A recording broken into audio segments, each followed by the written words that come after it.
வணக்கம்.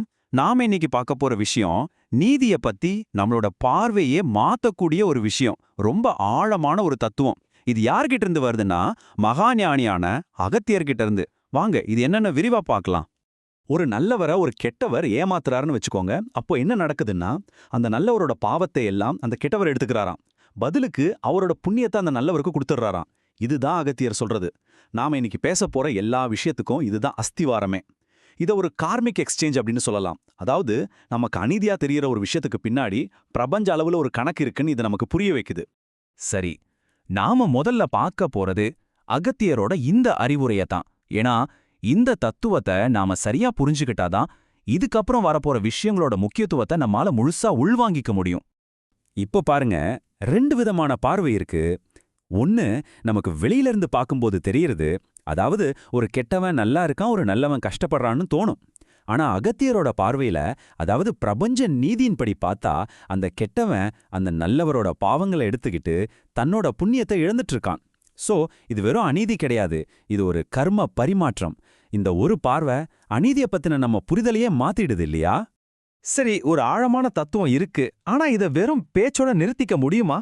ஒரு சமூகம் இந்த நம்பிக்கைய எப்படி செயல்பாட்டுக்கு கொண்டு வரும்? இது ஒரு முக்கியமான கேள்வி இல்லையா? வாங்க இதுக்கு பதில் தேடலாம். அந்த கேள்விக்கான பதிலா அமைஞ்சதுதான் இந்த கூட்டு பிரார்த்தனை. இந்த தத்துவத்தோட ஒரு நேரடி வெளிப்பாடா திருவண்ணாமலையில நடக்க போற ஒரு மாபெரும் நிகழ்வை பத்தி தான் நாம இப்போ பார்க்க போறோம். இந்த நிகழ்வோட பேரு சிவபுராணம் கூட்டு பிரார்த்தனை. எங்க நடக்குதுன்னா திருவண்ணாமலையில. எப்போன்னு குறிச்சுக்கோங்க, ஏப்ரல் 19, 2026 ஞாயிற்றுக்கிழமை காலையில 8 மணிலிருந்து சாயங்காலம் 6 மணி வரைக்கும் நடக்க போகுது. இந்த விவரங்களை பார்த்தாலே தெரியுது இது எவ்வளவு பெரிய ஒரு நல்ல திட்டமிடப்பட்ட நிகழ்வுன்னு. சரி, இவ்ளோ பெரிய ஒரு கூட்டு பிரார்த்தனை நடத்துறாங்க. ஆனா எதுக்காக?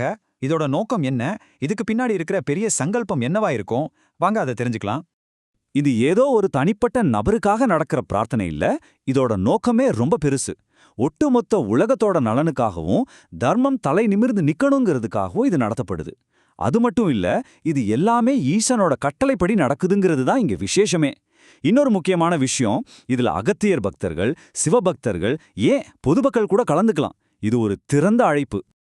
ஓகே, இப்போ அந்த நாள்ல என்னெல்லாம் நடக்க போகுது, அந்த ஒரு நாள் பக்தி பயணத்துல என்னென்ன விஷயங்கள் திட்டமிட்டிருக்காங்கன்னு நாம கொஞ்சம் விரிவா பார்க்கலாம். மொத்தமா பாத்தீங்கன்னா இது ஒரு 4 கட்டமா நடக்க போகுது. முதல்ல உலக நலனுக்காக ஒரு யாகம், அதுக்கப்புறம் நவக்கிரக தீப வழிபாடு, அடுத்ததா கோளறு பதிகம் மற்றும் சிவபுராணம் பாராயணம், கடைசியா ஜீவநாடி வாக்கு மூலமா சில உபதேசங்கள். பாத்தீங்களா, ஒண்ணுக்கொன்னு தொடர்போட ஒரு முழுமையான ஆன்மீக அனுபவமா இதை வடிவமைச்சிருக்காங்க. ஆனா ஒரு நிமிஷம், இந்த கூட்டு பிரார்த்தனைங்கிறது ஒரு பெரிய மரத்தோட ஒரு இலை மாதிரி தான். ஆமாங்க, இதுக்கு பின்னாடி ரொம்ப வருஷமா இயங்கிட்டு வர ஒரு பெரிய சமூகம் இருக்கு. அதோட வேர்கள் ரொம்ப ரொம்ப ஆழமானவை. அப்படிப்பட்ட ஆழமான வேர் தான் இந்த சித்தன் அருள் தலம். இது ஒரு டிஜிட்டல் ஆசிரமனே சொல்லலாம்.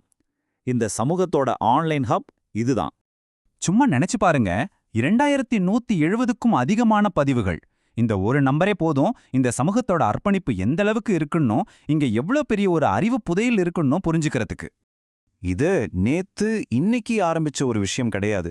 இந்த பயணத்தை பாருங்க, 2011ல ஒரு சின்ன பிளாக ஆரம்பிச்சு இன்னைக்கு ஆயிரக்கணக்கான பதிவுகளோட ஒரு பெரிய டிஜிட்டல் சமூகமா வளர்ந்து நிக்குது.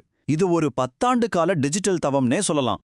நீங்க உள்ள போய் பாத்தீங்கன்னா இது வெறும் பிளாக் இல்லைன்னு புரியும். இது ஒரு பெரிய டிஜிட்டல் லைப்ரரி. அகத்தியரோட போதனைகள், மருத்துவ குறிப்புகள், ஜீவநாடி வாக்குகள், சித்தர்களோட தத்துவங்கள், தமிழ் ஆங்கிலம்னு 2 மொழியிலையும் கேள்விகளுக்கு பதில்கள். அடேங்கப்பா, ஒரு முழுமையான ஆன்மீக களஞ்சியம் இது. அப்ப பாருங்க, எல்லாம் எங்க இருந்து ஆரம்பிக்குதுன்னு. ஒரு ஆழமான தத்துவத்திலிருந்து ஒரு செயல் உருவாகுது. அந்த செயலுக்காக ஒரு சமூகம் ஒன்னு சேருது. அந்த சமூகத்துக்கு ஒரு பெரிய டிஜிட்டல் தளம் ஆதாரமா இருக்கு.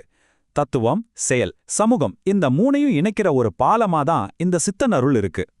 சரி, இந்த எல்லாத்தையும் பார்த்து முடிக்கும்போது நம்ம மனசுல ஒரு கேள்வி எழணும். நீதியை பத்தி நாம என்ன நினைக்கிறோமோ அதுதான் நம்ம செயல்களையும் தீர்மானிக்குது இல்லையா? ஒரு சின்ன நம்பிக்கை எப்படி இவ்வளவு பெரிய ஒரு கூட்டு செயலா மாறுதுங்கிறதுக்கு இந்த நிகழ்வே ஒரு பெரிய உதாரணம். அப்போ உங்களுடைய நம்பிக்கை உங்க வாழ்க்கையில உங்களை என்ன செய்ய தூண்டுது? கொஞ்சம் யோசிச்சு பாருங்க.